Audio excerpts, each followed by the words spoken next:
Yeah, that's right, we're back. And today I'm pretty excited because I'm going to be taking a look at the first video I ever recorded for the skateboarding YouTube channel. Now it's a 50-year storm at the moment, so the opportunities for skateboarding are diminished. So I thought it would be interesting just to take a look back at the first video that I recorded. Now this was uploaded in August of 2019, just before the pandemic, and I've been skateboarding about 6 months at this point. I thought I'd have a go at recording a video about skateboarding, so I got down to the local skate park and I thought I'd record my process of trying to get a little bit better at the one manoeuvre I had in the bag at that point.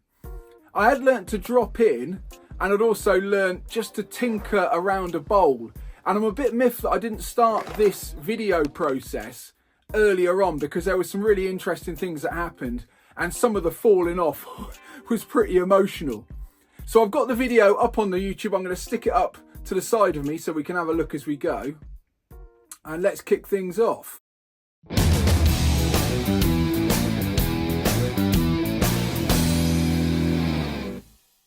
That's right. Okay, we're here on the south coast of England at Bartley Skate Park.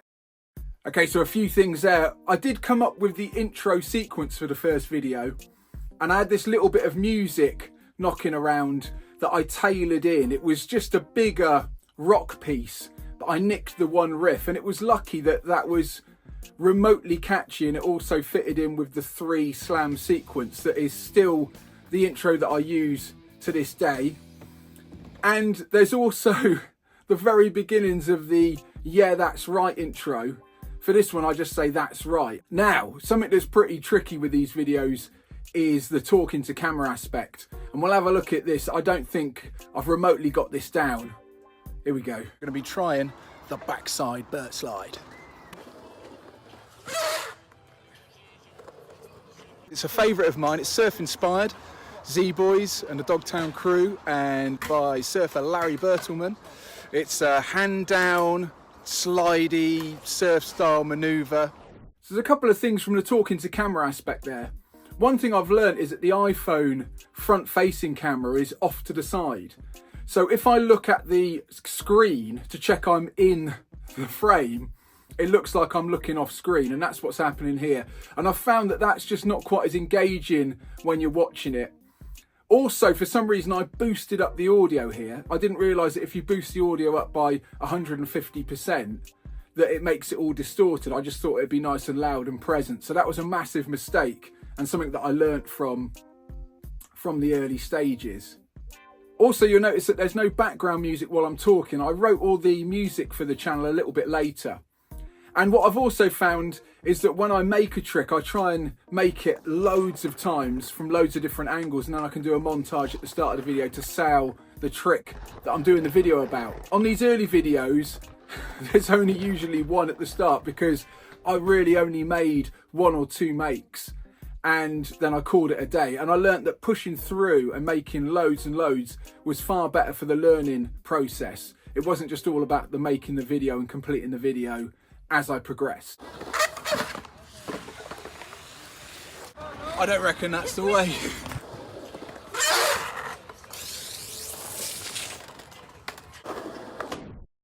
Okay, a few things to unpack there. The talking to camera is something that I've found really tricky. To make it engaging and to make it entertaining and not go completely over the top, it's a really tricky balance to find. And I think that's why good presenters are few and far between. It's that sort of line of it not being cringeworthy, but it's still being engaging and it not just being a monotone. And I think in this video I'm pretty monotone, but you can tell that I'm trying my hardest to make it pop a little bit. You'll also notice that the music behind each of the tries is missing. I hadn't written any of that at this point.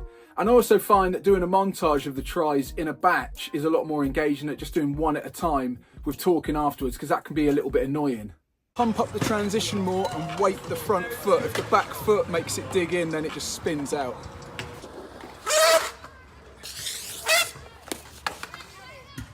Okay, I'm going to try a new foot stance position with my foot a little bit closer up over the bolts. See if that helps the slide. Okay, there's some real-time reflection and also some tinkering going on, and I'm explaining what I'm doing. And that's become a bit of a signature of the videos over the years. It's interesting that I'm doing it in the first video, And I think this process was the one that I luckily happened upon, and I found that it really supercharged my own progression, this sort of approach of trial and error and trying to figure it out for myself and then trying to communicate how it felt. There was something in that process of vocalizing the feelings that really helped me to build on it. And you can see that each of these attempts are one after another. So this is real-time progression. I'm not really cutting anything out or doing a montage of all of the tries all in a big gaggle. The other thing that struck me is how busy this skate park is. I would never try and record a video nowadays in a busy skate park. It's just a nightmare. There's too many distractions. It's not really fair on the other skate park users. And a lot of people have commented in over the years saying, why is the skate park so quiet? Where are these skate parks where no one skates? And I just pick my time strategically when I know that there's going to be not so many people there. And I just find it's better for the whole process. But this is a busy skate park. I'm amazed that I managed to get a video recorded. I think I just need to bend my legs more, and I need to pump up the transition and look back where I'm going. Well, that was it. I think I can claim that one, but there's still a hesitation at the top I'd like to dial out. Okay, need more speed, more commitment. I'm also going to try angling the back foot up the board for the toe towards the nose, see if that helps me bend my back leg right underneath. Okay, there's just a few bits with the editing that I've learned, and that's to allow the clips to breathe. I'm sort of cutting all the edits short, and I'm also not finishing my presentation bit, and I'm looking away from the camera or walking away too early. And all those little things are interesting to look back on because they're little tweaks that I've made from the editing process and also from you guys commenting in. And thanks very much for all of your feedback because it's really helped me to improve the presentation and the flow of the videos.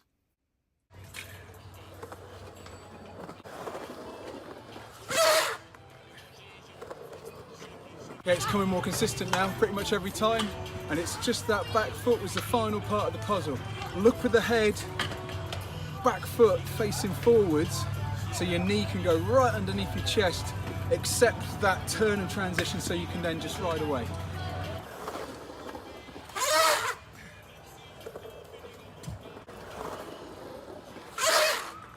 It's interesting to look back at the style, the way that I'm holding my body. You can tell I've only been skateboarding a handful of months. Just pumping a bit too hard now. Going too far, caught the back truck that time.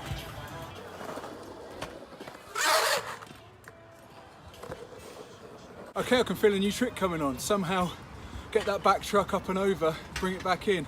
That was the seed of it.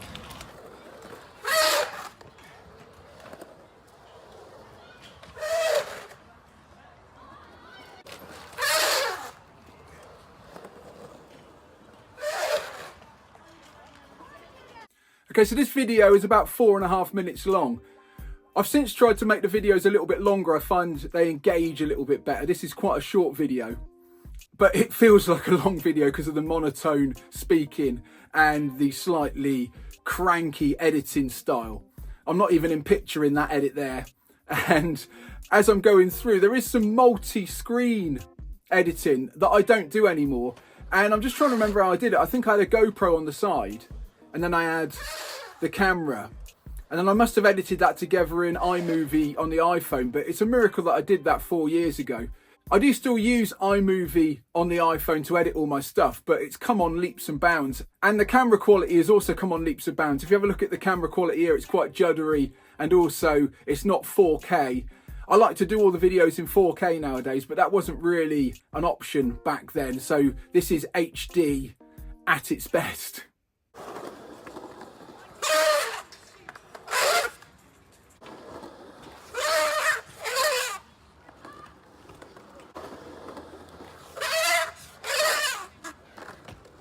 Okay, that's it for the backside Burt slide. The key points for me are to bend the knees prior to approaching the ramp, pump up the ramp slightly to unweight the feet, place all your pressure on the front foot if you can, and to initiate the slide, look with the head directly of where you're going to go, and also place the hand down and spin around that point. If you can, keep your knees really bent, something that I struggle with.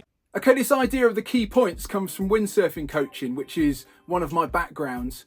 And in the windsurfing coach and instructor course, they taught us to try and give 3 key points to each manoeuvre. But the idea of breaking it down into key points is really good for the learning process. So that's where that's stolen from. And I think those key points still are valid with my skateboarding today. It seems to always be about the head and about the bend in the knees. There's also that idea of really trying to pull on the front arm, which I hadn't totally dialed in at this point. I hadn't realised that's a really key feature, to come round and put all my weight on the front foot whilst looking with the head. And I think for my Birch slides nowadays, that's all I'm really thinking about, is this feeling. I'm not really breaking it down into these points. It's just one feeling of the Birch slide.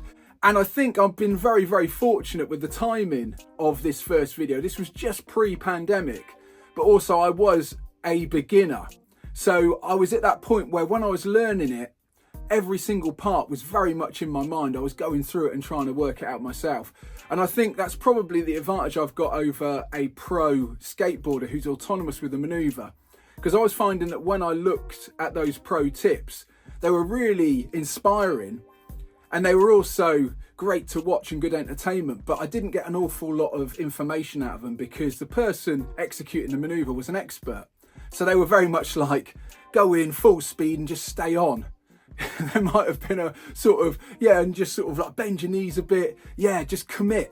And as a beginner, I found I needed more information than that. So that was part of this process of making the videos. Thanks for watching. My name's John Bishop and I'm a middle-aged guy learning to skate.